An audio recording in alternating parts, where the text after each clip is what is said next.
नमस्कार, मैं हूँ सृष्टि। द वायर की इस खास बातचीत में आप सबका स्वागत है। साल 2012 के दिसंबर महीने में दिल्ली में एक मेडिकल की पढ़ाई करने वाली छात्रा के साथ हुए सामूहिक बलात्कार और उसके बाद हत्या के मामले ने पूरी दिल्ली को और कह सकते हैं पूरे देश को झकझोर के रख दिया था। 16 दिसंबर के इस मामले के बाद 29 दिसंबर को इस छात्रा ने सिंगापुर के एक अस्पताल में दम तोड़ दिया था। इस मामले के बाद पूरे देश भर में जगह जगह आंदोलन हुए, लोग सड़कों पे आए, कई बहसें हुई, टीवी चैनलों से लेकर चाय की दुकानों तक बात यहाँ तक हुई कि क्या फांसी की सज़ा होनी चाहिए, कि क्या उससे भी कोई भयानक सज़ा हो सकती है, कितनी जल्दी होनी चाहिए, कैसे होनी चाहिए। ये सारी बहसें तो होती रहीं, लेकिन हम आज ये सवाल उठा रहे हैं कि आज जब दिल्ली की एक स्थानीय अदालत ने इस मामले में तीसरा डेथ वारंट जारी किया है और 4 दोषियों के खिलाफ जो अब मामले की जो फांसी की सज़ा की डेट है उसको 3 मार्च दिया गया है, तो क्या अब इस मामले में जो हमारी समझ है या फिर जो बहस का विषय है वो यहाँ तक सीमित होना चाहिए या नहीं, हमारी समझ में नहीं।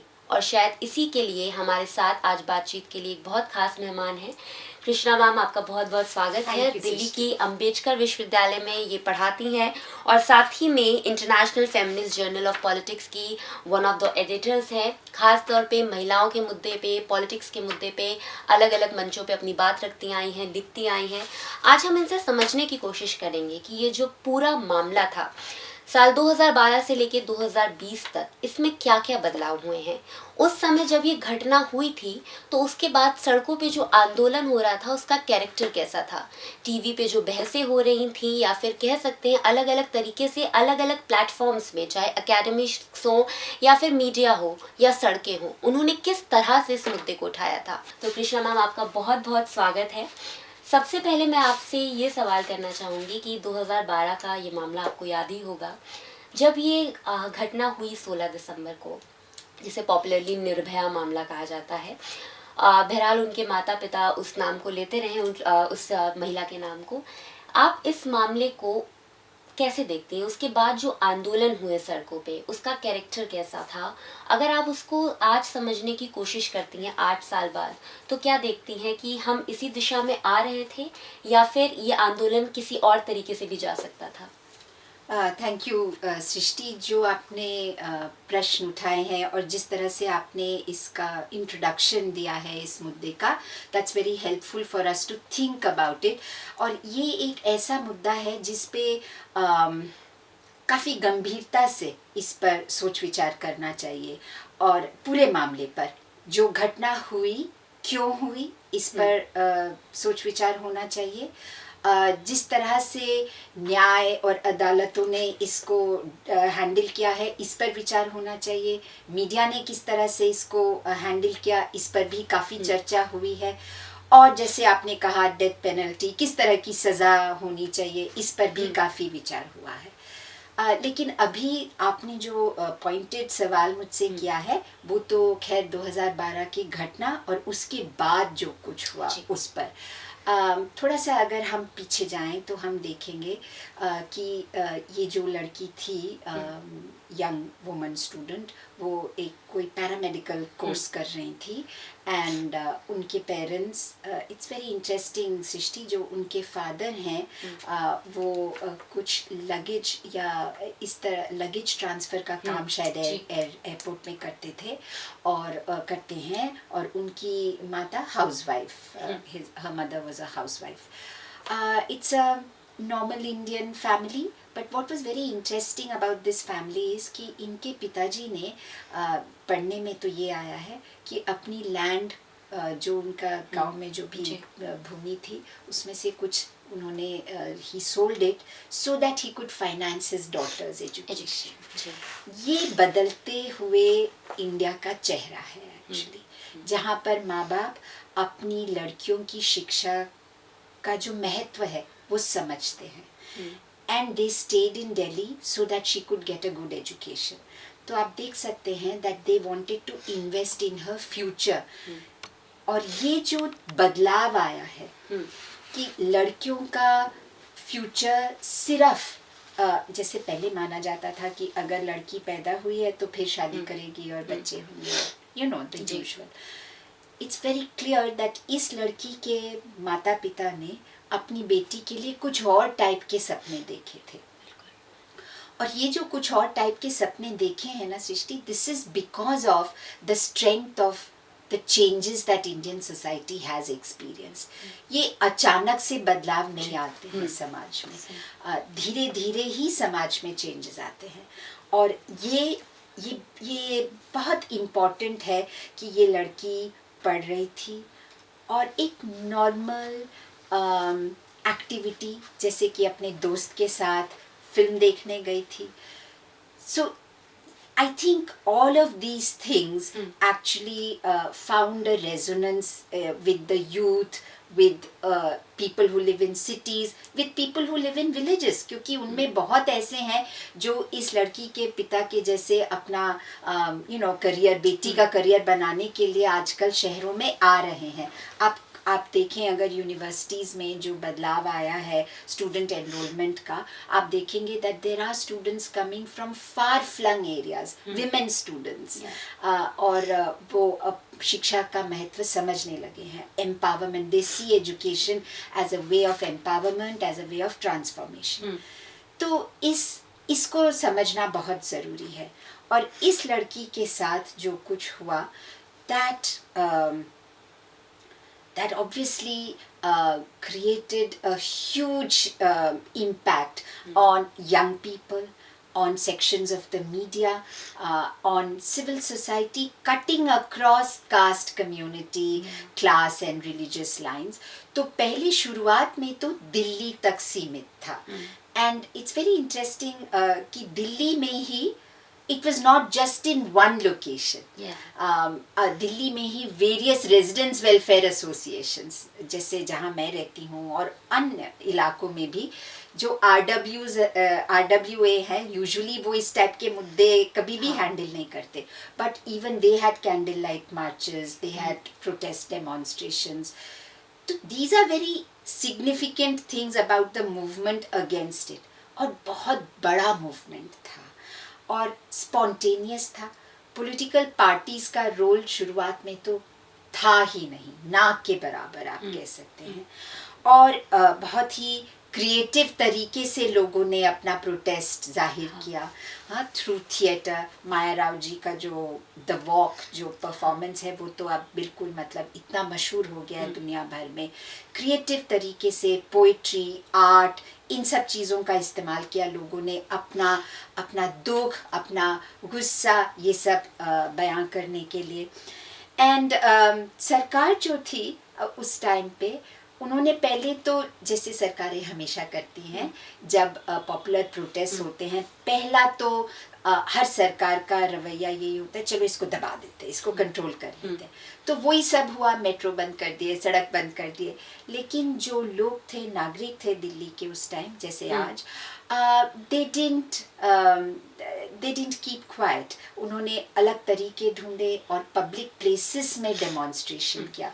और ये समझना बहुत ज़रूरी है, ये याद रखना बहुत ज़रूरी है कि इससे पहले भी दिल्ली में इस प्रकार की रेजिस्टेंस हुए हैं, प्रोटेस्ट हुए हैं। तो ऐसा नहीं है कि अचानक एक दिन इस मुद्दे पे हुआ। Delhi has had a history of protest, और इससे बस कुछ टाइम पहले ही एक तो जो जेसिका लाल, जिसमें एक बहुत ही पावरफुल व्यक्ति एक्विट हो गए थे, उसके खिलाफ इंडिया गेट में प्रोटेस्ट हुए थे।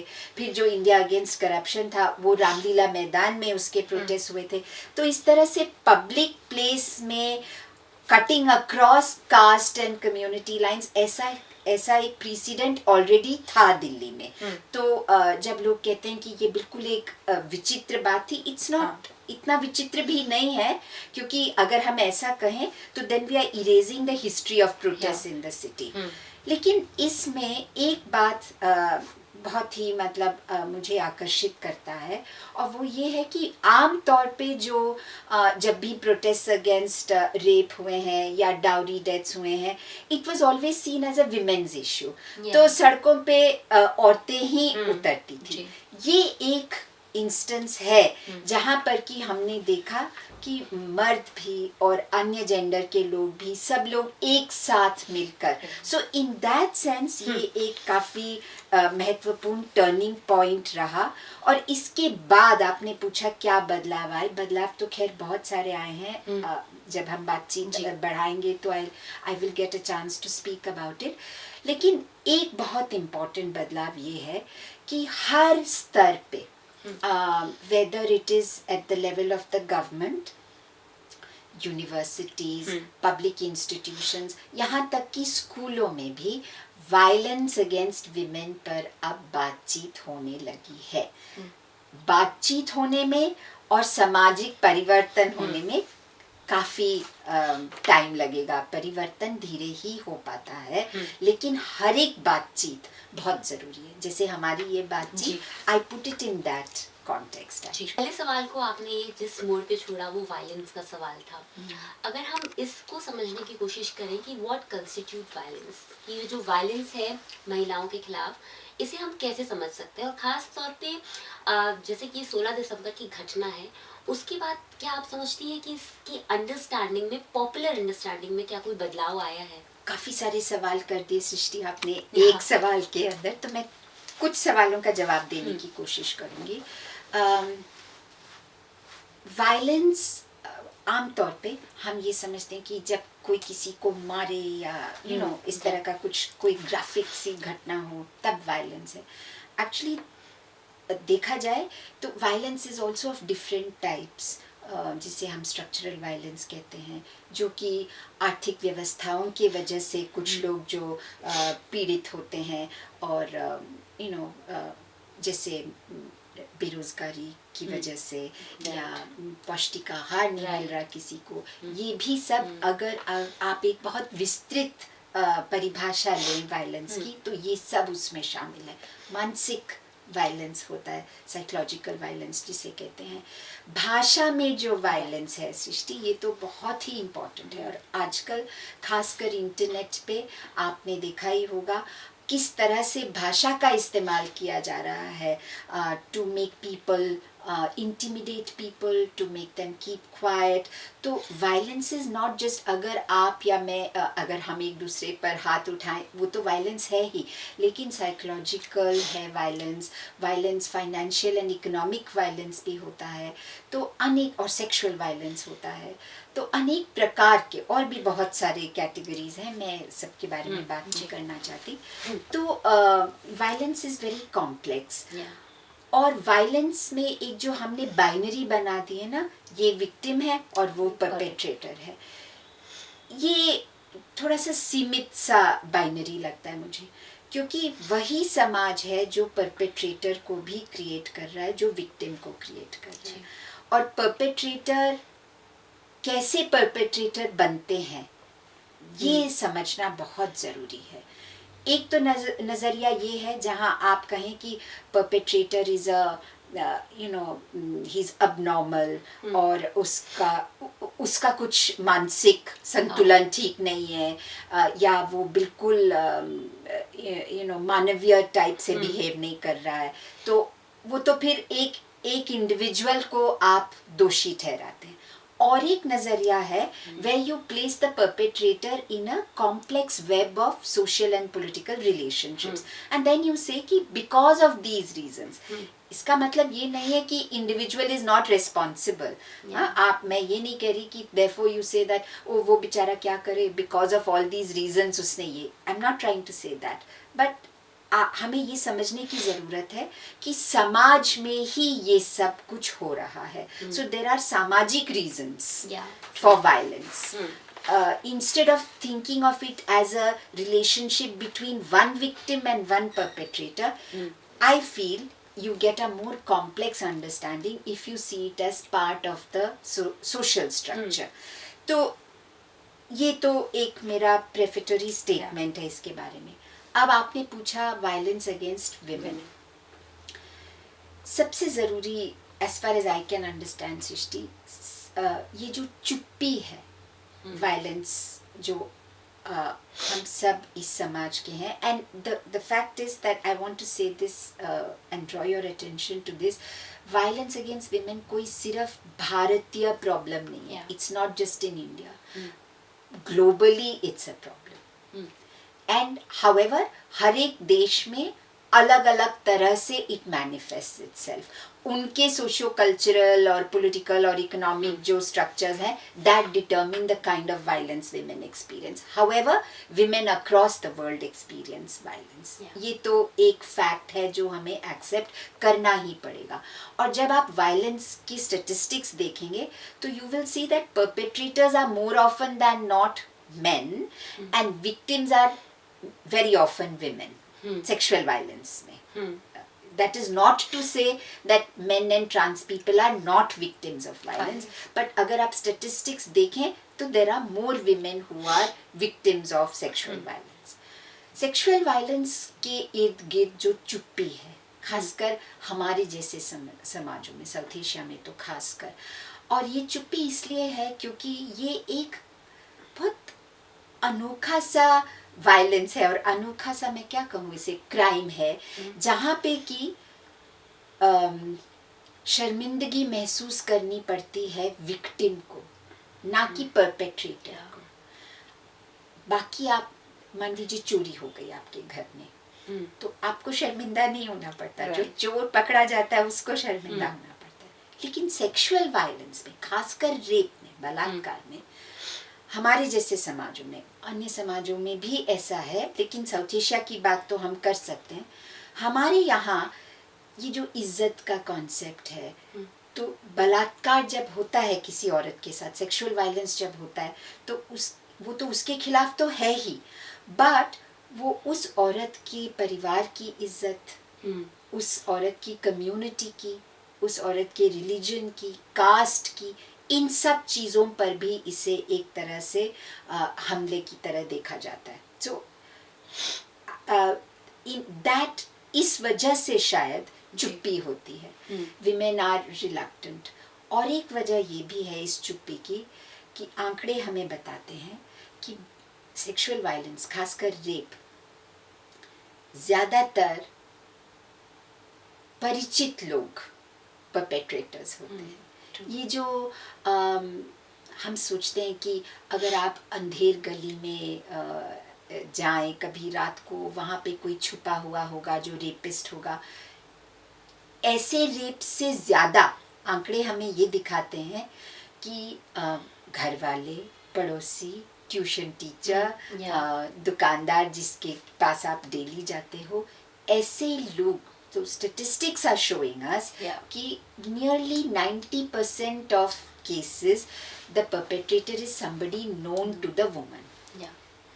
ये जो एक फैक्ट है इससे भी शायद औरतें रिपोर्ट नहीं करती हैं तो इस चुप्पी को तो पहले तोड़ना पड़ेगा और ये इतना आसान नहीं है क्योंकि अपने ही परिवार के लोगों के खिलाफ कानूनी कार्रवाई करना पुलिस के पास जाना और जो एक इमोशनल जो कॉस्ट होगा इसका ये बहुत ही मुश्किल काम है तो ये चुप्पी तोड़ना इतना आसान नहीं है और ये जो चुप्पी है इसके वजह से एक इम्प्यूनिटी है हमारे समाज में मतलब एक भय नहीं है दो बड़ी वजह हैं ये जो एक तरह की निडरता दंड मुक्ति जिसे कहते हैं ना नॉट वरीड कि आपको लगता है कि ना तो पकड़े जाएंगे ये औरत तो मेरे खिलाफ केस कभी दर्ज ही नहीं करेगी यदि करेगी तो कन्विक्शन रेट्स आप देखिए रेप केसेस में सिर्फ 26% कन्विक्शन रेट्स हैं in many cases the perpetrator is freed of charges तो ऐसा नहीं है कि कानून नहीं है हमारे पास बट जो हमारा क्रिमिनल जस्टिस सिस्टम है उसको हमें थोड़ा सा और उस पर गौर करना तो पड़ेगा ही ताकि कन्विक्शन रेट्स और भी इम्प्रूव हों और कन्विक्शन रेट्स मेरे हिसाब से इसीलिए और ये जो इम्प्यूनिटी ये दोनों चीज़ें जब एक साथ अगर हम इन पर गौर करें I think it is because in many cases there is a web of power जो आपकी हैसियत है समाज में, आप बड़े पावरफुल तबके के हैं, या आप किसी स्टेट मशीनरी के मेंबर हैं, हो सकता है आप पुलिस में हो या आर्मी में हो, या आप बहुत ही ऊंचे ओहदे पे हो, और आप हो सकता है कि गांव में आप बड़े कास्ट के हों, तो ऐसी जब सिचुएशन होती है तो आम तौर पे एक तरह से एक इम्प्यूनिटी आई जाती है। आपको लगता है कि मुझे तो पकड़ा नहीं जाएगा, और यदि पकड़ा जाएगा मेरे पास तो वकील करने के और क्रिमिनल जस्टिस सिस्टम को हैंडल करने के कई तरीके हैं। तो these are some of the issues that I think have gained attention after the 2012 case. बहुत और भी बातें कर सकते हैं, लेकिन these are some important। So, हम अपने उस महत्वपूर्ण डिबेट में जाएं डेथ पेनाल्टी, उससे पहले लेकिन एक महत्वपूर्ण सवाल को अगर हम एड्रेस कर पाए कि जैसे भवरी देवी मामले से कानूनी बदलाव आए, यानी कि कई आंदोलनों से हम देखते हैं कि कानून में भी बदलाव आए हैं और उसका कुछ प्रभाव भी हम देखते हैं। तो निर्भया वाला मामला जिसको हम कहते हैं 16 दिसंबर की ये जो घटना है, उसके बाद अगर आप हमें बता सकें कि कानूनी पहलू जो है उसमें क्या बदलाव आए और उनका अगर कोई प्रभाव अगर आप देखते हो तो। ऐसा है सृष्टि, कानून अपने आप से तो सामाजिक परिवर्तन नहीं ला सकता है। तो समाज के अंदर से ये मांग होनी चाहिए परिवर्तन की, और जो विमेंस मूवमेंट रहा है उसने इस मांग को हमेशा उठाया है और उभारा है इस मांग को। तो it's in conversation, movements in conversation with the legal system की बदलाव आ सकता है। ना तो मूवमेंट्स अपने आप में चेंज ला सकती हैं, ना लीगल सिस्टम अपने आप में। तो और ये परिवर्तन और भी बहुत कुछ शिक्षा में, और जो प्रॉपर्टी रिलेशंस हैं, मैरिज एंड डिवोर्स लॉज हैं, मतलब ये सब कनेक्टेड हैं विद ईच अदर। और ये समझना भी बहुत ज़रूरी है कि सेक्सुअल वायलेंस तो एक तरह का वायलेंस है, लेकिन हमारे समाज में महिलाएं डेली माइक्रो एग्रेशंस जिसे कहते हैं इंग्लिश में, एवरीडे वायलेंस इतना सहती हैं। आप सड़क पे चलें, आप बस में यात्रा करें, मेट्रो में, आप बस चाय पीने अगर किसी स्टॉल में जाने की हिम्मत करें तो आपने महसूस किया होगा किस तरह से। तो जिसे कभी कभी ईव टीजिंग पहले ज़माने में कहा जाता था, तो हिंदी में क्या कहते हैं, छेड़छाड़। छेड़छाड़ is not really capturing the violent content of that interaction. तो हम इसे तो क्या होता है सृष्टि, हम इसे वायलेंस मानते ही नहीं है। अगर आप उसे छेड़छाड़ कहें तो फिर वो वो हार्मलेस फन के रूप में ही देखा जाता है। तो ये जो एवरीडे वायलेंस है वो एक तरह से एक स्पेक्ट्रम है हमारे समाज में। उसके अगर आप एक स्पेक्ट्रम बनाएं तो उसके एक एंड पे रेप एंड मर्डर है, और दूसरे एंड पे ये जो आप छेड़छाड़ जिसे कहती हैं वो है, और जो डेली एग्रेशंस है, और घर से निकालना, और जो डोमेस्टिक वायलेंस है, मैरिटल रेप है, ये सब चीज़ें हैं जो, और मीडिया जिस तरह से औरतों को दर्शाता है, जिस तरह से भाषा का इस्तेमाल किया जाता है, ये सब चीज़ें मिल कर के एक, जिसे हम इंग्लिश में कहते हैं, रेप कल्चर की सृष्टि करते हैं। तो सिर्फ एक कानून इन सब चीज़ों को बदल नहीं सकता है, लेकिन कानून बहुत महत्वपूर्ण है, ये भी मानना ज़रूरी है, खासकर इस मुद्दे पे। और विमेंस मूवमेंट ने तो इस मुद्दे पे बहुत काम किया है। जो कुछ परिवर्तन हुआ है हमारे देश में, it is to a very very great extent only because of the efforts of the women's movement. अपने आप डाउरी का कानून नहीं बदला, अपने आप डोमेस्टिक वायलेंस का कानून नहीं बदला है, रेप का कानून अपने आप नहीं बदला है। जब मथुरा और माया त्यागी रेप केसेस हुए थे 1970s में, पूरा आंदोलन चला, उसके बाद ही परिवर्तन हुआ कानून में। तो ये जो दिसंबर 16 की घटना है और जिसके बारे में आप चर्चा कर रही हैं, इसके बाद भी तो सरकार देर आए दुरुस्त आए, तो उन्होंने कमिटीज़ वगैरह बिठाई। पहली कमिटी थी उषा मेहरा कमेटी। तो इस कमेटी में एक खास उन्होंने रिकमेंडेशन दिया था कि एक one stop rape crisis centre की स्थापना करें, और उन्होंने पुलिस के रोल पर थोड़ा सा सोच विचार किया था, और ट्रांसपोर्ट, दिल्ली की जो यातायात व्यवस्था है उसके बारे में भी थोड़ा सा उस पर टिप्पणी की थी। बहुत अच्छी रिपोर्ट है वो। लेकिन उससे ज़्यादा लोगों को याद है जस्टिस वर्मा कमेटी रिपोर्ट। इसकी खासियत ये है कि इस कमेटी ने कंसल्टेटिव प्रोसेस से अपनी रिपोर्ट बनाई।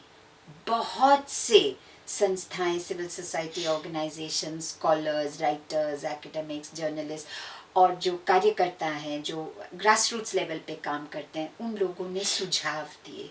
तो लोगों की बातें सुनकर फिर उस पर विमर्श करके ये रिपोर्ट बना। तो ये एक तरह से पार्टिसिपेटरी रिपोर्ट है, और इसका फर्क तो होगा ही। एक रिपोर्ट आप अपने बंद कमरे में बैठ के लिख सकते हैं, और ऐसा भी एक अप्रोच है। और ये रिपोर्ट इस पर्सपेक्टिव से भी बहुत इम्पोर्टेंट है, क्योंकि इसको बनाने का तरीका ही अलग था। इन अ सेंस मैं कहूँगी ये फेमिनिस्ट मेथड ही था कि आप पहले लोगों की बातें सुने, समझें और फिर उस पर विचार विमर्श करें। इस रिपोर्ट में काफ़ी सारी इम्पोर्टेंट बातें कही, और मैं कुछ बातों का जिक्र करूँगी। एक तो रेप का डेफिनेशन ही इस रिपोर्ट ने बदलने की कोशिश की है। तो instead of limiting it to penile in penetration alone, any object, ये मतलब जैसे आप देखिए दिसंबर 16 के केस में कुछ स्टील रॉड या ऐसे कुछ इंसर्ट किया था तो ये एक बहुत इम्पोर्टेंट चेंज है। फिर मैरिटल रेप की बात की रिपोर्ट ने, ये जो लॉ कानून जो बना बाद में, उस कानून में खैर इस पर चर्चा नहीं है, लेकिन रिपोर्ट में है, और इसको लेकर के हम आगे बढ़ सकते हैं। तो there is a possibility of opening up future debates on these issues. Death penalty के बारे में इस रिपोर्ट ने ये कहा कि रेप के मामले में डेथ पेनल्टी, क्योंकि ये कहा इसलिए क्योंकि जो इन्होंने जो ओपिनियंस मांगे उस पे नारीवादी संस्थाओं ने, नारीवादी स्कॉलर्स ने ये कहा कि रेप के लिए डेथ पेनल्टी पनिशमेंट ना रखें तो वही अच्छा रहेगा, और उनके कारण भी हैं। लेकिन जो कानून बना बाद में 2013 में, उस कानून ने काफ़ी सारे जो वर्मा कमेटी के रिकमेंडेशंस हैं माने हैं। जैसे कि सेक्सुअल वायलेंस का जो डेफिनेशन है उसको बढ़ा दिया है, इट्स नॉट जस्ट रेप। लेकिन जो डेथ पेनल्टी का मुद्दा है वो कानून जब बना, उन्होंने जस्टिस वर्मा कमेटी की रिकमेंडेशंस को उसको मान्यता नहीं दी, नज़रअंदाज कर दिया। तो लेकिन इसका मतलब ये नहीं है कि वार्तालाप बंद हो जाए। कमिटी में है ये recommendations, and it is possible for civil society to take up these recommendations। और जैसे मैंने कहा, चेंज धीरे धीरे ही आता है। हो सकता है कि बाद में कोई और कमिटी बैठे, फिर विचार विमर्श हो, तो बदलाव तो हमारा डेमोक्रेटिक स्ट्रक्चर में बदलाव हो सकता है, और उम्मीद यही है कि होता रहेगा। जी, तो अब हमने ये कानूनी रूप से भी इस चीज़ को हम कैसे समझ सकते हैं उस पर बात कर ली है। तो अब हम शायद उस सवाल पे अगर हम उसको एड्रेस कर पाए कि ये जो पूरा मामला है उसमें जो आइडिया ऑफ पनिशमेंट है, उसको जो नारीवादी लोग हैं वो कैसे देखते हैं, उसमें फेमिनिस्ट पोजीशन क्या है, और ख़ास तौर पे जब हम इसमें डेथ पेनाल्टी, कैपिटल पनिशमेंट की बात करें, चाहे वो और अपराधों के लिए भी हो, उन्हें कैसे समझते हैं। और जब ये महिलाओं के लिए हिंसा और रेप के मामले आते हैं तो ये फेमिनिस्ट पोजीशन जो है वो क्या है, और जो इसके विपक्ष में जो आर्ग्यूमेंट्स हैं, अगर आप उनको भी समझा पाए तो शायद हम उन लोगों तक अपनी बात भी समझ पाएंगे और पहुंचा पाएंगे जो लोग कैपिटल पनिशमेंट को, डेथ पेनाल्टी को सपोर्ट करते हैं। तो अगर आप उस आर्ग्यूमेंट को भी समझा पाए कि ऐसा क्या कारण है, किन कारणों से उसके सपोर्ट या उसके अगेंस्ट में ये आर्ग्यूमेंट्स हैं। सृष्टि, ये एक बहुत ही कॉम्प्लेक्स मुद्दा है। इसमें आप बात कर रहे हैं एक इंसान के जान के बारे में जी। तो इट्स नॉट सो इजी, और इसमें पक्ष विपक्ष नहीं है, इसमें बातचीत जरूरी है। और दोनों जो पक्ष हैं उनका अपना अपना नजरिया है, वर्ल्ड व्यू है। तो ये कहना बिल्कुल ठीक नहीं होगा कि आपकी समझ गलत है और मेरी समझ ही सही है। फेमिनिस्ट अप्रोच में ये बहुत ज़रूरी है कि आप दूसरा जो परिपक्ष है, दूसरा जो पर्सपेक्टिव है, आप उसको समझने की कोशिश करें और उससे बातचीत करते रहें, और not to condemn another position. This is, it won't help us as a society, it won't help us. तो आपने जो क्राइम एंड पनिशमेंट की बात की, crime and punishment will depend upon आपका समाज के प्रति, समाज के बारे में आपकी क्या कॉन्सेप्शन है। It would depend on that. एक आपका पर्सपेक्टिव हो सकता है which is based on revenge and retribution, बदला, रिट्रीब्यूशन, बदला ही समझिए उसे कि किसी ने कुछ गलत काम किया तो उससे बदला लेना चाहिए। हाँ। वो एक पर्सपेक्टिव है। और एक पर्सपेक्टिव, जैसे मैंने शुरुआत में भी कहा, और एक पर्सपेक्टिव ये है जिसमें आप क्राइम, पनिशमेंट, इन सब को आप एक सामाजिक दृष्टिकोण से देखें। तो परपेट्रेटर को सिर्फ एक विलन या इस तरह से ना देखें, लेकिन उसे सोसाइटी के भीतर ही लोकेट करते हुए समझने की कोशिश करें। तो broadly there are two perspectives on this. Broadly एक पर्सपेक्टिव को हम कह सकते हैं the equality and justice perspective, दूसरा हुआ आपका रिवेंज एंड रिट्रीब्यूशन। और दुनिया भर में ये चर्चा चल रही है, नॉट जस्ट इन इंडिया। और बेस्ड ऑन दैट आप डिसाइड करेंगे कि आपका क्राइम के प्रति क्या एटीट्यूड होगा और फिर आपका पनिशमेंट के प्रति क्या एटीट्यूड होगा। जिस तरह से आप क्राइम को समझोगे उस पर डिपेंड करेगा आप पनिशमेंट को कैसे समझोगे। अब आई बात डेथ पेनल्टी की। डेथ पेनल्टी क्यों होना चाहिए, पहले हम इस पे बात करते हैं, फिर हम बात करेंगे कि क्यों नहीं होना चाहिए। तो जाहिर है डेथ पेनल्टी क्यों होनी चाहिए, इसके जवाब में, इस सवाल के जवाब में सबसे पहले तो ये कहा जाता है कि इससे एक डर पैदा हो जाता है और फिर लोग इस क्राइम को नहीं दोहराएंगे। तो इट क्रिएट्स फियर। लेकिन जो स्टैटिस्टिक्स हैं जहाँ पर डेथ पेनल्टी है, और जो स्कॉलर्स हैं जिन्हें हम क्रिमिनोलॉजिस्ट कहते हैं, उन्होंने ये दिखाया है कि कोई ऐसा हमारे पास डेटा नहीं है विच प्रूव्स दिस। ये एक धारणा है, लेकिन ये एक बहुत इम्पोर्टेंट धारणा है कि डर पैदा हो जाता है, इससे फिर ये गुनाह नहीं होता।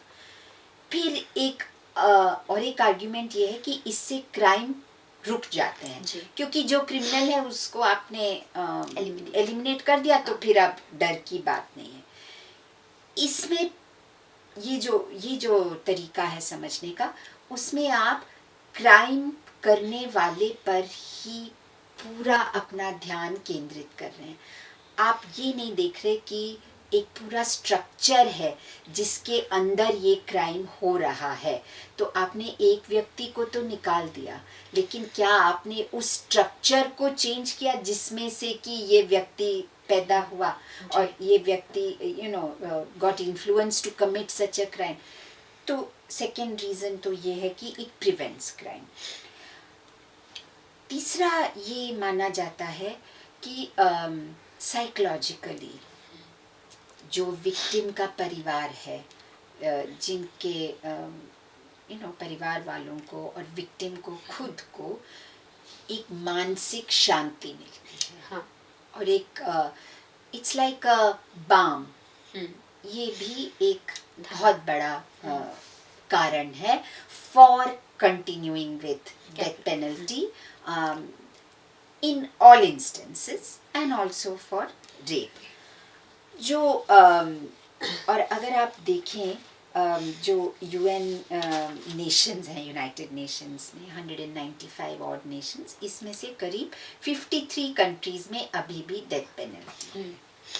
और इनमें कुछ कंट्रीज का नाम मैं लेना चाहूँगी, जैसे अफगानिस्तान है, पाकिस्तान है, बांग्लादेश है, सऊदी अरब है, नॉर्थ कोरिया है, इराक है, चाइना है, अमेरिका है, और इन्हीं देशों में इंडिया भी शामिल होता है। हम ये जो मैंने उदाहरण दिए हैं, नाम गिनाए हैं आपको, और भी हैं, मैंने कहा 53 हैं। हाँ। तो पहले 55 थे, अभी हाल ही में मलेशिया ने भी बंद कर दिया। मलेशिया भी इस लिस्ट में था, उन्होंने भी अब बंद कर दिया डेथ पेनल्टी। लेकिन हम कुछ देश हैं हमारे पड़ोस में, आप देखिए बांग्लादेश, पाकिस्तान, अफगानिस्तान, इंडिया, हम सब इसको करते हैं। अब मुझे पता नहीं है, श्रीलंका का मैंने चेक नहीं किया है तो मैं कह नहीं सकती, लेकिन ये मैंने कुछ उदाहरण आपको दिए हैं। और काफ़ी इस पर स्टडीज़ हुई हैं, और ये देखा गया कि सबसे ज़्यादा death penalty Iran, Saudi Arabia, USA और चाइना में होती है, सबसे ज़्यादा। और ऐसा नहीं है कि यहाँ पे क्राइम रेट कुछ बहुत ड्रामेटिकली कम हुआ हो। तो ये भी एक हमारे लिए इम्पॉर्टेंट फैक्ट है which comes from data actually. अब आपका जो पॉइंटेड सवाल है कि रेप के संदर्भ में फेमिनिस्ट एक पोजीशन है कि डेथ पेनल्टी नहीं होनी चाहिए, ये ऐसा क्यों है? तो ऐसा इसलिए है सृष्टि, और ये भी कोई ऐसा नहीं है कि ये चर्चा खत्म हो चुकी हो। हाँ, ये अभी भी चर्चा का विषय है और इस पे बातचीत ज़रूरी है। एक तो ये मैंने ऑलरेडी आपको बताया कि डेटा से, स्टैटिस्टिक्स से, और दुनिया भर के स्टैटिस्टिक्स से कोई हमें एविडेंस नहीं मिल पा रहा है, मोटे तौर पे कोई सबूत नहीं मिल पा रहा है कि वाकई में डेथ पेनल्टी की वजह से क्राइम रेट कम हो जाता है, जी, मर्डर, रेप कम हो जाते हैं। ऐसा हमारे पास स्टैटिस्टिक्स अभी तक तो नहीं है। इनफैक्ट अमेरिका में आपको पता होगा, अलग अलग स्टेट्स में अलग अलग लॉ होते हैं। वो संघ है ना, फेडरेशन है वहाँ पे। तो एक्चुअली वहाँ ये देखा गया है कि जिन स्टेट्स में डेथ पेनल्टी है वहाँ पे मर्डर रेट ज़्यादा है। हाँ, अब ये क्यों है, इस पे तो और रिसर्च की ज़रूरत होगी, ये मुझे पता भी नहीं है क्यों है, बट स्टैटिस्टिक्स से हम ये जानकारी प्राप्त कर सकते हैं। दूसरा ये है कि डेथ पेनल्टी अक्सर एक स्पेक्टिकल बन जाता है। हाँ। एक बहुत बहुचर्चित, और एक मीडिया के लिए तो खैर बहुत ही इम्पोर्टेंट एक रिपोर्टिंग मैटर बन जाता है, और it's a spectacular event, the whole preparation towards the death penalty. लेकिन जो बुनियादी मुद्दे हैं, state's responsibility for insuring justice and safety, इन पर चर्चा छूट जाती है। क्यों छूट जाती है? क्योंकि जब आप डेथ पेनल्टी की घोषणा करते हो तो एक फॉल्स सेंस ऑफ सिक्योरिटी आ जाती है। ठीक है, अब कोई चिंता की ज़रूरत नहीं है, कोई रेप करेगा उसको तो अब फांसी की सज़ा मिल जाएगी। लेकिन जैसे मैंने आपको पहले बताया, जो एवरीडे वायलेंस है, हाँ, उसका क्या होगा? It is because of these instances of violence कि हमारे समाज में एक रेप कल्चर है जहाँ पे रेप हो रहे हैं, तो आप रेप को एक्सेप्शनलाइज कर रहे हैं। हाँ, और आप कह रहे हैं कि ये एक बहुत ही exceptional crime hai which women experience. Yeah. Whereas the fact is that women are experiencing violence against themselves on a routine basis. एक तरह से इसका कल्मिनेशन आप कह सकते हैं रेप है। तो डेथ पेनल्टी स्टेट कहता है कि भाई we are very committed towards justice and security, देखो हमने तो डेथ पेनल्टी अनाउंस कर दी जी। लेकिन जो स्ट्रक्चरल रीजंस हैं, जो एवरीडे रीजंस हैं जिसकी वजह से औरतों को वायलेंस का सामना करना पड़ता है, सेक्सुअल वायलेंस का, उस पर फिर गौर करने की ज़रूरत नहीं रह जाती है। और आप इसको एक एक्सेप्शनल सिचुएशन बता देते हो और डेथ पेनल्टी इसमें हो जाती है जी। और ऐसा नहीं है कि कानून नहीं है, कानून है। जैसे मैंने आपको पहले बताया, कन्विक्शन रेट्स बहुत कम है और जिनके पास पावर है, कास्ट पावर, पॉलिटिकल पावर, आप आर्मी से हो या पुलिस से हो या आप बड़े तो आपके पास पैसा है, आप बच के निकल सकते हो। तो कन्विक्शन रेट्स अगर इम्प्रूव हो जाए तो शायद डेथ पेनल्टी के बारे में दूसरी तरह से सोचा जा सकता है, लेकिन अभी स्थिति वो नहीं है। 26% ही कन्विक्शन रेट्स हो रहे हैं। Rape really, so when you have death penalty, it creates an illusion of justice कि हाँ न्याय हो गया जी। But जो the reasons for why it might be happening, उस पर कोई गौर नहीं जी फरमाया जाता। यही होता है कि बस आपने ये कर दिया। Another reason अगर आप देखें, तो जैसे मैंने आपको कहा, rape is not exceptional। अधिकांश केसेस में रेप जो होता है वो रिपोर्ट भी नहीं होता है क्योंकि आपके खुद के घर वाले, पड़ोसी, टीचर, इस तरह के लोग रेप कर रहे हैं, तो रिपोर्ट भी नहीं हो रहा है। उन सबको क्या फांसी की सज़ा सुनाई जाएगी? ऐसा समाज तो हम कल्पना में भी, ऐसे समाज की कल्पना तक नहीं हम कर सकते हैं जी। और एक वजह ये भी है, मतलब इन सब चीज़ों पे बातें और भी हो सकती हैं, लेकिन संक्षिप्त में मैं ऐसे ही आपको बताना चाहूँगी। न्याय की जो प्रक्रिया है, जो न्याय है, जो जस्टिस सिस्टम है, इसको अगर हम स्ट्रेंथन करें तो कन्विक्शन रेट्स बढ़ सकती हैं। इससे फिर शायद डेथ पेनल्टी के बारे में दूसरी तरह से सोच विचार किया जा सकता है। अब मैं आती हूँ वो जो साइकोलॉजिकल रीज़न की बात हो रही थी कि मन को तसल्ली हो जाती है, मन को शांति प्राप्त होती है।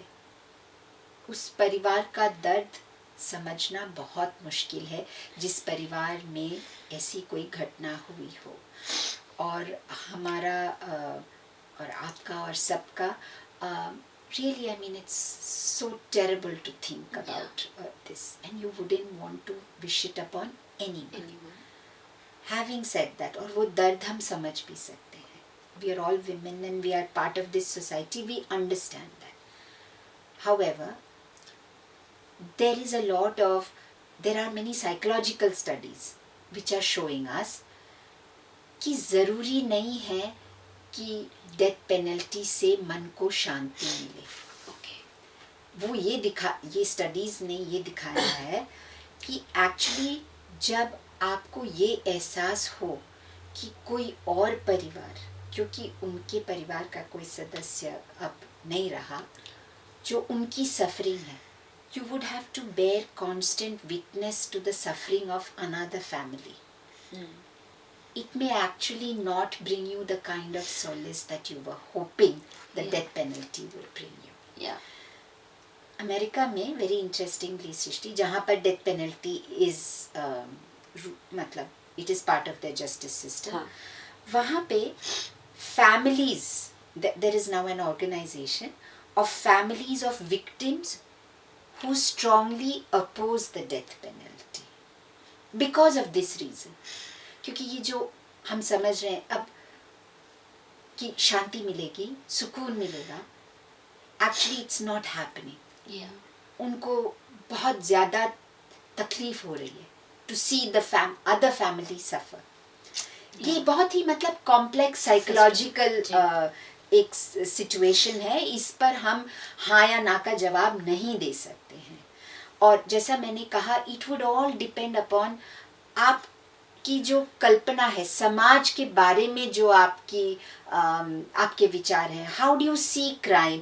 Do you see it as an individual act और do you see it as a social act? Do you see it as located within socio political context और do you see it as one individual evil man? इन सब चीज़ों पर depend करेगा आप कैसे, आपकी धारणा कैसे होगी on capital punishment. So to say कि ये गलत है और वो सही है, ये कहना इस वक्त मेरे लिए काफ़ी मुश्किल है.